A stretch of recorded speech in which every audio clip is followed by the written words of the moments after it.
Hello, this video is about cash flow modelling, also known as financial forecasting. I'm going to break this video down into three sections. The first section is going to be what is cash flow modelling or financial forecasting. The second is how it can help you. And the third is just going to be a little example of cash flow modelling in practice. Okay, so in this first section, we're going to talk about what is financial forecasting. Now, financial forecasting is basically where I put all of your financial data into a highly sophisticated piece of software. And this, by way of charts and graphs, will be able to show you what your financial future might look like. It's basically a visual roadmap of your life and your finances. Okay, so what we can do with this is we can stress test various different scenarios. So I can help you answer various different questions. So that might be, can I retire early? It might be, can I work less now?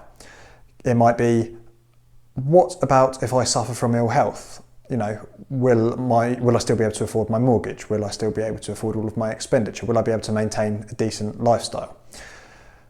Will my spouse or my partner be okay if I die? What's my inheritance tax likely to be? Or it might be, can I release some equity from my home, and what would be the implications of that? So this is by no means a complete list of everything that we can do with financial forecasting. It's just really intended to give you an idea of the sort of questions that we can help you answer. So how can cash flow modelling help you? Well, I believe that having a plan is absolutely imperative to being able to achieve financial success. So I just want you to consider a scenario whereby you're going to go on holiday, okay? When you're going to go on holiday, do you just go, get in the car, turn the ignition on, see where you end up, drive a bit? You know, you don't, do you? You think about it, you plan exactly where you want to go, you think about how you're going to get there, and you think about what you're going to do whilst you're there. Now, that enables you to enjoy a holiday which is, you know, has minimal anxiety. It enables you to, you know, make the most of your time whilst you're away and to just really enjoy yourself. Now, planning your retirement is exactly the same as planning a holiday. You know, if you've thought about exactly what you want to do in your life, then you're far more likely to achieve it. You know, and if you follow my recommendations, then you're going to have much lower levels of anxiety. You're going to know that you're on track. And then when you get to your retirement, you know, with the analogy being when you get to your holiday, then, you know, you're going to have a better time when you're there as well. So next, I'm just going to show you a short example of a cash flow plan. So what we've got here is a example of a cash flow plan. So this first screen that we're looking at here is a timeline. We've got the client's age along the bottom. They're 50 years old. They've got a few big financial events that they'd like to plan for. They've got a trip to Australia planned in a few years. They want to put some deposits down on properties for their children.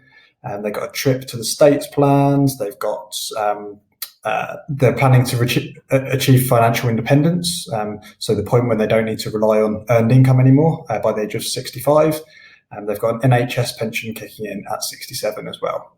Okay, and then I've broken down this into three sections. So you've got a saving stage, a spending stage, and a slowing down stage later on in life where people tend to reduce their expenditure.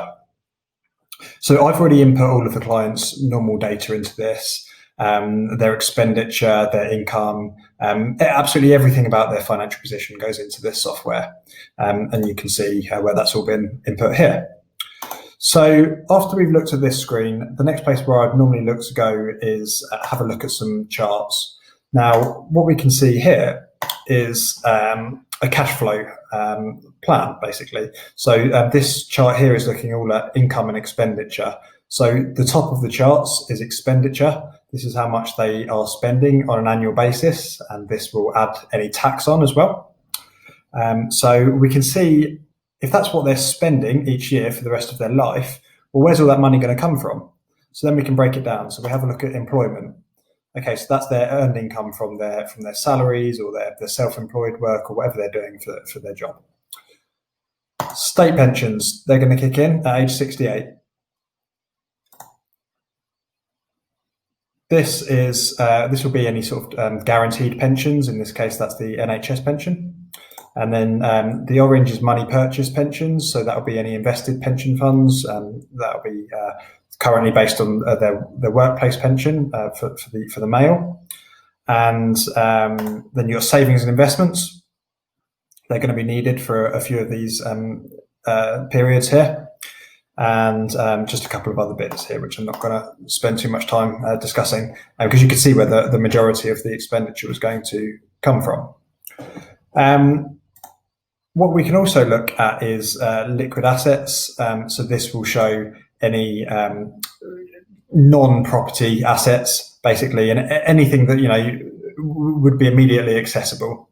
It's worth just adding here that it does include pensions in liquid assets, even though technically, these wouldn't be able to access them at age 50. But once they get to the minimum retirement age, they will be able to. So for a client like this, we could look at what they might say is, well, okay, I don't want to retire at 65. I want to see if I can retire early. So we can use this. So we can say, okay, well, let's see what that looks like then. So we'll go to edit time here, and we'll move this financial independence date, and we'll move it to age 60 instead. We'll see if they can retire at age 60. Okay, so what you can see now is that there's some red coming into the plan here. That means that there's going to be a shortfall, essentially.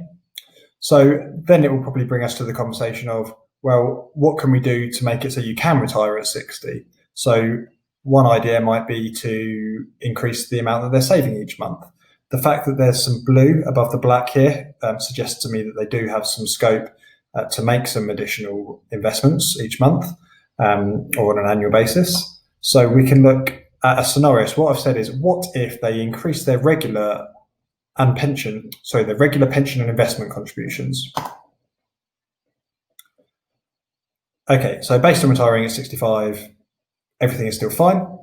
As you'd expect, they're saving more and they're retiring at the same age. But now we can say, okay, well, what if they retire at age 60 now? So we can move this back.